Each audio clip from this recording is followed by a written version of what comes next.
tower defense. I don't know who keeps building these, and I don't know who keeps attacking them. It's probably God though, he's got a history of towers. But it's your job to defend them. Tower defense is like Monopoly for video games. They take forever to play, most of them are garbage, and for some reason every single IP in the world has a version of them. Like Team Fortress 2. Tower defense is one of the oldest community game modes around, rivaling other fan favorites like VSH and Hail or PrWH. Unlike those two, however, tower defense never reached the same level of popularity or exposure, resulting in only 4 dedicated tower defense servers and 4 tower defense maps. It's a blessing and a curse. Great for me since I actually can go over and showcase each map, bad for me because I actually can go over and showcase each map. The gameplay loop of tower defense is pretty straightforward. Robots will spawn at one side of the map and follow the laid out pathway until they reach the control point at the other end. If they capture the point, they win. As a result, you buy and build towers to make a defense, hence the title. Towers cost metal, which can be awarded through completing waves, starting waves early, picking metal packs up from around the map, or even through building a dispenser. That's right, you aren't just limited to the towers the game mode provides. Feel free to get your own hands dirty on the defense by using sentries or even a shotgun. As the waves go on and on, however, expect the robots to get tougher and tougher, often having some modifier to them like regenerating health, being immune to Girardi, or being French. Thankfully, you'll get stronger as the waves pass too, with new towers or even abilities being unlocked. Towers can also be upgraded by hitting them with the wrench, much like your sentry or dispenser. These upgrades also cost additional metal and generally increase the damage output of said tower. Some prime-time tower protectors willing to incite Castle Doctrine are the Engineer Tower. Literally impossible to play the game without him, the Engineer Tower upgrades your sentries and towers at no metal cost of your own. You might be asking why that's so important. Well, we live in Joe Biden's tower defense, and the upgrade cost of a sentry has gone from 200 metal to 1,000. Without the Engineer Tower, the game would literally be impossible to beat. The AoE Engineer Tower. While he doesn't whack his wrench all willy-nilly like, he does upgrade things in an AoE, hence the name. Ideal for when you have multiple sentries grouped together. One con of the AoE engineer though is his inability to upgrade towers. He can only upgrade your buildings like sentries and dispensers. The Medic Tower heals you. There's just one problem with that extremely simple thing though. The only way you can actually damage yourself in this game mode is by being an absolute suicidal idiot and running into your own sentry's line of fire. Don't buy the Medic Tower. The Pyro Tower. Short range but decent damage and does damage over time. Perfect in the early game and combos well with flare pyros in later waves. I recommend buying this one sooner rather than later though. The Girardi Tower. Yet another essential tower to beat the game. Girarding enemies doesn't just make them take increased damage, it also makes them get knocked back further, allowing you to push enemies back to where they belong. The start of your death choke point. Over and over and over and over again.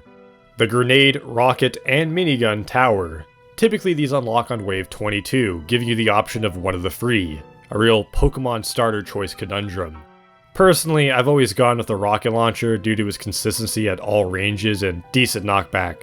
The Grenade Launcher excels at its peak range but suffers if robots get past that, while the Minigun only works well if the enemy deep throats it. Pick what you think is perfect. The Sniper Tower. Sniper monkeys can target balloons from anywhere on the map as long as they have a line of sight. Generally want to go a 520 or 502 path depending on what you're dealing with. You know, I said that as a joke, but the Sniper Tower really does just work the same way. Once it's upgraded, it'll auto-aim on whatever robot is in the front, meaning as long as it has a line of sight, it can fire from anywhere on the map for a decent chunk of damage. The Air Blast, oh, there it goes. These are just a couple of towers in the game. There's plenty of other ones to experiment or try out as well, and depending on the map that you're playing, you may have different options compared to another map. On top of unlocking and buying towers, however, you can also purchase upgrades. The first upgrade unlocks after beating Wave 5 and rewards you with one of 3 options. The ability to build a dispenser, which produces theoretically infinite money and health, so even less reason to buy a medic tower. Instantly get 160 metal, the worst option by far, think what that'll do to the economy. Or build a second sentry. which can also be upgraded to level 3. Yeah, unless you're playing this with 4 other people, taking the sentry is a no-brainer. It's where a large portion of your damage and knockback is coming from, and there's additional upgrades that further boost the sentry's damage output. Speaking of, Wave 25 is when you unlock damage multipliers. These cost a ludicrous amount of metal, but multiply certain damage types, and much like the many mental illnesses I have, these also stack together. You can buy 2 times explosive, fire, bullet, and sentry damage, in addition to a 5% crit chance increase, which affects not just you, but all your towers too. Set on a nice tropical island, Firstone is the first tower defense map on our world tour. Designed for beginners, as the robots have essentially no cover, allowing your sentries and towers to hit them nearly anywhere on the map. Nearly every single straightaway can be used as a choke point, but I recommend this longer one by the pond. Starting out, I prioritized buying a sentry and placing it right where the towers spawn in on.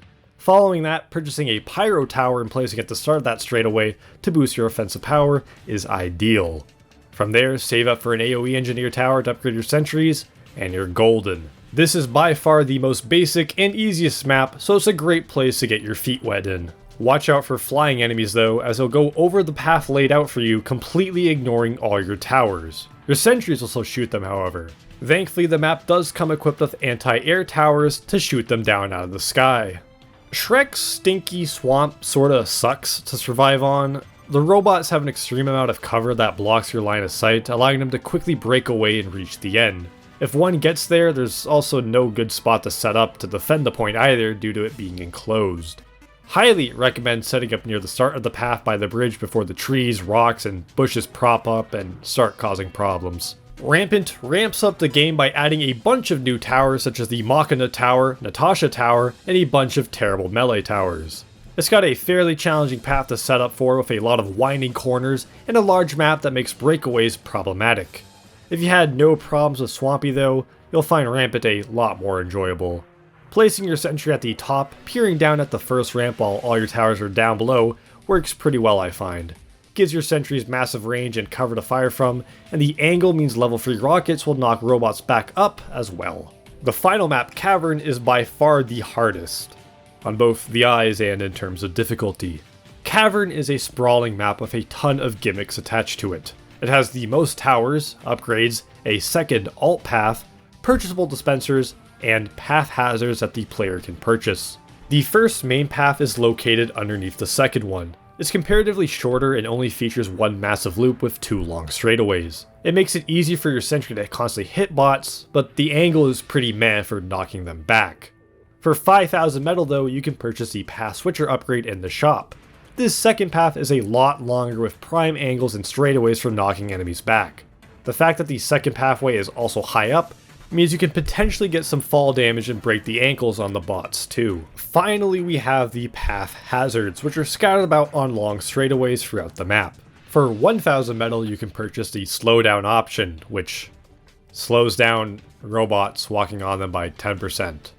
For 2,000 metal though, you can purchase the damage over time effect, which deals damage over time. These are sort of self-explanatory. Do you really need me for this? This is the part where I would give you Sun Tzu Art of War level of strategy, but because Cavern is such a massive map in terms of both towers and tower placement, I think experimenting on your own is the best bet here. And I'm not saying that because I can't beat this one. Tower defense holds a special place in my heart as a community game mode. While VSH and PropHunt is best experienced with other people, tower defense is one of the few single player things you can do in TF2. It's nice to take a break from the chaotic mess of a guy mic spamming caramel dancing on trade_Minecraft and revel in the chaos you create and cause alone in tower defense. Per usual, I've linked the small handful of servers that still host tower defense in the description down below if you or your friends want to check it out. It's a bit of a novel concept that you check and beat once and never again, sadly. Who knows though, maybe someone will pick the idea back up, especially with the mass introduction of VScript. Stay tuned for next time where I talk about dodgeball.